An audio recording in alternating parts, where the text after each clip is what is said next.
Hello friends and welcome back in my YouTube channel Study for UPSC and PSC। Friends IQ के बारे में तो आप सभी लोगों ने सुना होगा। आप अक्सर सुनते होंगे कि यदि जीवन में सफल होना है तो आपकी IQ बहुत अच्छी होनी चाहिए, यानी आप बहुत इंटेलिजेंट होने चाहिए, तभी आप जीवन में सफल हो सकते हैं। लेकिन क्या यह सच है? क्या एक व्यक्ति जिसका IQ बहुत हाई है उसके सक्सेस होने के चांसेस भी बहुत हाई हैं, यानी 100% चांस है कि वह जीवन में सफल हो जाएगा? और वहीं दूसरी तरफ एक व्यक्ति जिसका IQ नॉर्मल है, क्या वह जीवन में कभी भी सफल नहीं हो सकता? तो ऐसा नहीं है फ्रेंड्स, ये दोनों ही बातें गलत हैं, क्योंकि जीवन में सफल होने के लिए IQ के साथ साथ एक और चीज़ की भी आवश्यकता होती है जो IQ से भी कहीं ज़्यादा इम्पोर्टेंट है और जिसके बारे में मोस्ट ऑफ द लोग नहीं जानते। वह है EQ, यानी कि इमोशनल कोशेंट। तो इस वीडियो में फ्रेंड्स हम यही जानेंगे कि IQ क्या होता है, EQ क्या होता है, दोनों में क्या अंतर है और सफल होने के लिए दोनों में से कौन ज़्यादा इम्पोर्टेंट है। तो आइए सबसे पहले हम जानते हैं कि IQ क्या है। IQ यानी इंटेलिजेंस कोशेंट। IQ ये हमारे सोचने, समझने और जानकारी को सही जगह अप्लाई करने की शक्ति है, यानी कि IQ से व्यक्ति की दिमागी क्षमता का पता चलता है। IQ से पता चलता है कि व्यक्ति कोई समस्या को कितनी जल्दी समझ जाता है, उसे सॉल्व कर लेता है, किसी चीज़ को कितनी आसानी से याद कर लेता है और सीखी गई किसी जानकारी या टेक्नोलॉजी का कितनी अच्छे से प्रयोग कर लेता है। इसे ही हम IQ कहते हैं, यानी IQ से पता चलता है कि व्यक्ति कितना इंटेलिजेंट है। जैसा कि आप सब जानते हैं कि आइंस्टीन इस दुनिया में सबसे इंटेलिजेंट इंसान थे, तो जाहिर सी बात है कि इनकी IQ भी सबसे ज़्यादा रही होगी। इनकी IQ 160 थी, जो 2017 तक पृथ्वी पर हाईएस्ट IQ का रिकॉर्ड था। लेकिन 2017 में इंग्लैंड की एक 12 साल की लड़की की IQ 162 मापी गई।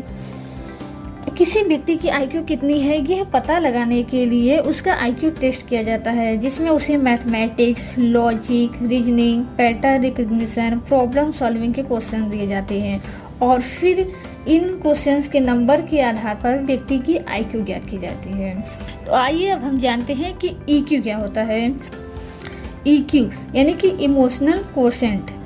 तो EQ खुद की भावना को तथा दूसरे की भावना को समझना, उसे कंट्रोल करना, उसे अपने फेवर में रेगुलेट करना, दूसरों के साथ उनकी इमोशंस के अनुरूप बिहेव करना, अपनी डेली लाइफ में इमोशंस का प्रयोग करके आगे बढ़ना ही EQ कहलाता है। यानी कि EQ से पता चलता है कि व्यक्ति इमोशनली कितना इंटेलिजेंट है। IQ एंड EQ को आप सिंपली ऐसे भी समझ सकते हैं कि IQ means working on logical path and EQ means working on emotional path. यानी जब कोई काम आप दिमाग से करते हैं तो आप अपने IQ का इस्तेमाल करते हैं, वहीं दूसरी तरफ जब आप कोई काम दिल से करते हैं तो आप अपने EQ का इस्तेमाल करते हैं। यानी कि IQ means thinking from head and EQ means thinking from heart. तो आइए फ्रेंड्स अब हम दोनों की क्वालिटी जानते हैं। तो जिस व्यक्ति की IQ हाई होती है वो किसी भी चैलेंजिंग टास्क को इजीली कंप्लीट कर सकता है, वो नए आइडिया क्रिएट कर सकता है, वो रिसर्च कर सकता है, अच्छा प्रोजेक्ट, अच्छा प्रेजेंटेशन बना सकता है, कई चीज़ों को आपस में इंटरलिंक करके किसी घटना के पीछे का कारण पता लगा सकता है। और वहीं दूसरी तरफ जिस व्यक्ति की EQ अच्छी होती है वो एक अच्छा टीम बना सकता है, वो किसी टीम का या किसी देश का, किसी राज्य का लीडर हो सकता है, वो कोलैबोरेशन कर सकता है, यानी कई लोगों के साथ मिलकर आराम से एक प्रोजेक्ट पर काम कर सकता है। इसके अलावा जिन व्यक्तियों की IQ अच्छी होती है उनके लोगों से अच्छे रिलेशंस होते हैं, उनका अपनी फैमिली में, समाज में काफ़ी मान सम्मान होता है। कोई भी सामाजिक चुनौती हो या फैमिली प्रॉब्लम हो वो उसे आसानी से समझ जाते हैं और उसे सॉल्व कर लेते हैं। यानी कि IQ जिस व्यक्ति की EQ ज़्यादा होती है वो चीज़ों को अच्छे से समझ जाता है और लोगों को अपने फेवर में समझा देता है। इसके अलावा फ्रेंड्स IQ और EQ में एक और अंतर है। IQ एक निश्चित एज तक बढ़ता है, फिर उसके बाद घटने लगता है, जबकि EQ उम्र भर बढ़ता रहता है। तो इस तरह से फ्रेंड आपको अब समझ में आ गया होगा कि IQ क्या है, EQ क्या है और दोनों में क्या अंतर है। तो आइए अब हम जानते हैं कि सफल होने के लिए आईक्यू के साथ साथ ईक्यू भी क्यों ज़रूरी है। क्योंकि फ्रेंड्स देखिए, ईक्यू इसलिए ज़रूरी है क्योंकि आप अपनी आईक्यू का इस्तेमाल करके अच्छे से अच्छा प्रोजेक्ट बना सकते हैं, अच्छे से अच्छा आइडिया क्रिएट कर सकते हैं।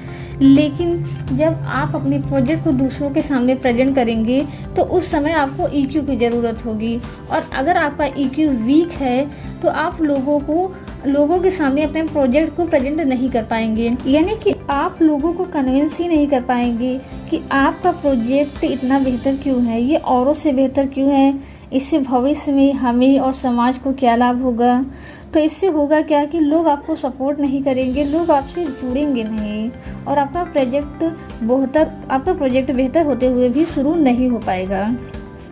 उसी तरह अगर आपने अच्छे से अच्छा प्रोजेक्ट बना लिया लेकिन लोगों को कन्विंस ही नहीं कर पाए कि वो आप ही का प्रोजेक्ट क्यों ले, आपका प्रोजेक्ट औरों से कैसे बेहतर है, तो आपको उतना लाभ नहीं मिलेगा कि जितना आपने सोचा था, जितना आप डिजर्व करते हैं। आपने देखा होगा कि जो टॉप ब्रांड्स होती हैं वो एक्टर, क्रिकेटर्स या जो भी फेमस पर्सनालिटी होती है उनको अपने प्रोडक्ट का प्रचार करने के लिए चुनती हैं, क्योंकि जानती हैं कि इनका समाज में काफ़ी मान सम्मान है और लोग इनकी बातों को अवश्य मानेंगे। उसी तरह आप देखते हैं कि वही टीचर सबसे फेमस और पॉपुलर होता है जो अपने तरीके से नहीं पढ़ाता बल्कि पहले सभी बच्चों को समझता है, फिर उन्हें उनके तरीके से पढ़ाता है। इसी तरह आप लोगों ने देखा होगा कि वही बीमा एजेंट सबसे ज़्यादा बीमा कराने में सक्सेसफुल होते हैं जिनका बिहेवियर अच्छा होता है। इसी तरह वही सेलर ज़्यादा प्रोडक्ट बेच पाते हैं जिनका कम्युनिकेशन स्किल अच्छा होता है, जिनका बिहेवियर अच्छा होता है। यानी कि जीवन में औरों से ज़्यादा सफल होने के लिए आपके आईक्यू के साथ साथ आपका ईक्यू भी बहुत अच्छा होना चाहिए। लेकिन आज भी लोग आईक्यू को ही सफलता का आधार मानते हैं, इसीलिए हम अपना 80% टाइम आईक्यू को ही डेवलप करने में लगाते हैं। हम 25 से 30 साल तक पढ़ाई करके अपना आईक्यू ही डेवलप करते हैं और ईक्यू को पूरी तरह निगलेक्ट कर देते हैं। ईक्यू के बारे में सबसे पहले डेनियल गोलमैन ने बताया था। उन्होंने काफ़ी रिसर्च किया और फिर इसके आधार पर उन्होंने अपनी बुक इमोशनल इंटेलिजेंस में बताया कि जीवन में 20% सफलता आईक्यू के कारण मिलती है तथा 80% सफलता ईक्यू के कारण मिलती है। यानी कि किसी व्यक्ति के सक्सेस के पीछे आईक्यू का हाथ यानी आईक्यू का योगदान केवल 20% होता है और ईक्यू का योगदान 80% होता है। यानी कि EQ is more important then IQ. तो अब आप सोच रहे होंगे कि ऐसा क्यों है, क्यों सफल होने में आईक्यू से ज़्यादा ईक्यू का इम्पोर्टेंट है। तो ऐसा इसलिए है फ्रेंड कि जिनकी आईक्यू हाई होती है वो अपनी क्षमताओं को जानते हैं, इसीलिए वो बार बार प्रयास करते हैं। वो हमेशा खुद को सेल्फ मोटिवेट करते हैं, कॉम्प्लेक्स सिचुएशन को ईजिली हैंडल कर लेते हैं। वो अपने इमोशंस को तथा दूसरे के इमोशंस को अच्छी तरह समझते हैं और उन्हें उनके तरीके से समझाते हैं। वो लोगों से इमोशनली बात करते हैं। इसकी वजह से ज़्यादा लोग उनकी बातों को मानते हैं और उनसे जुड़ते चले जाते हैं, जैसा कि हमने मोदी जी के केस में प्रत्यक्ष रूप से देखा है।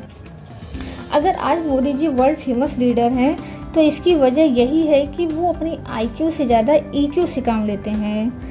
2014 में मोदी जी ने यही संदेश दिया था कि मेरा कोई परिवार नहीं है, देश की जनता ही मेरा परिवार है, मैं अपने लिए कुछ नहीं करूँगा, मैं आप लोगों के लिए पीएम बन रहा हूँ।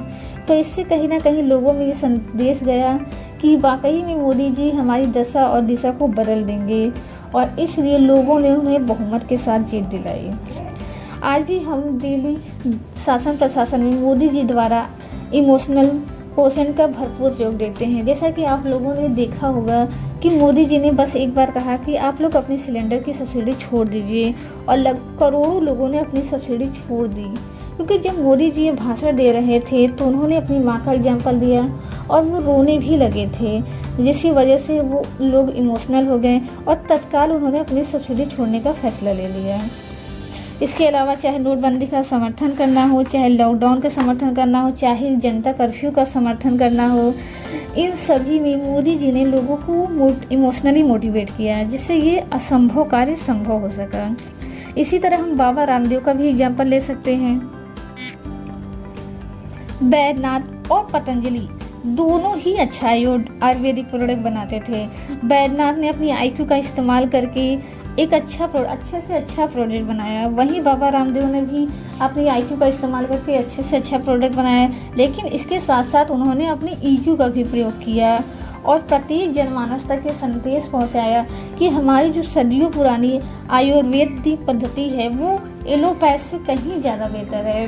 उन्होंने लोगों से एलोपैथ छोड़ने और ज़्यादा से ज़्यादा आयुर्वेद को अपनाने के लिए मोटिवेट किया। इसके साथ साथ उन्होंने स्वदेशी का भी नारा दिया, जिसकी वजह से लोग रामदेव के साथ जुड़ते गए। रामदेव के प्रति उनकी एक अच्छी छवि बनती गई और जब बाबा रामदेव ने जोश शोर से अपने प्रोडक्ट का प्रचार किया तो लोग ज़्यादा से ज़्यादा उसे खरीदने लगे और पूरे विश्वास के साथ उसे इस्तेमाल करने लगे। इसके साथ साथ वो और लोगों को भी पतंजलि का प्रोडक्ट इस्तेमाल करने की सलाह देने लगे, जिसे देखते ही देखते पतंजलि भारत में नंबर 1 आयुर्वेदिक ब्रांड बन गया। तो फ्रेंड्स, अब आप समझ गए होंगे कि जीवन में सफल होने के लिए IQ से ज़्यादा EQ की इम्पोर्टेंस क्यों है। आपकी IQ अच्छी है, अच्छी बात है, लेकिन अगर आपकी EQ और अच्छी है, दूसरों से कहीं ज़्यादा अच्छी है, तो इसके पूरे चांस हैं कि जीवन में आप उनसे कहीं ज़्यादा सक्सेसफुल होंगे। जीवन में सफल होने के लिए, खुश रहने के लिए IQ और EQ का एक बैलेंस वे में होना बहुत ज़रूरी है, क्योंकि IQ जहाँ बेटर प्लानिंग के लिए रिस्पॉन्सिबल होता है, वहीं EQ बेटर परफॉर्मेंस के लिए रिस्पॉन्सिबल होता है। और सफल होने के लिए, खुश रहने के लिए हमें ये दोनों ही करना पड़ेगा। अब आप सोच रहे होंगे कि हमें पता चल गया IQ क्या है, EQ क्या है और इनकी इम्पोर्टेंस क्या है। अब आपके मन में सवाल आ रहा होगा कि हम अपना IQ एंड EQ बढ़ाएं कैसे। तो फ्रेंड्स, इसके बारे में हम नेक्स्ट वीडियो में बात करेंगे। तो अगर अभी तक आप लोगों ने मेरे चैनल को सब्सक्राइब नहीं किया है तो इसे अभी सब्सक्राइब कर लें, और अगर ये वीडियो आपको पसंद आया हो तो इसे लाइक कर दें। और हाँ फ्रेंड्स, इस वीडियो को ज़्यादा से ज़्यादातर लोगों को शेयर ज़रूर कीजिएगा, ताकि आपकी तरह वो लोग भी समझ सकें कि EQ is more important then IQ। और इस वीडियो को लास्ट तक देखने के लिए आप सभी का बहुत बहुत धन्यवाद।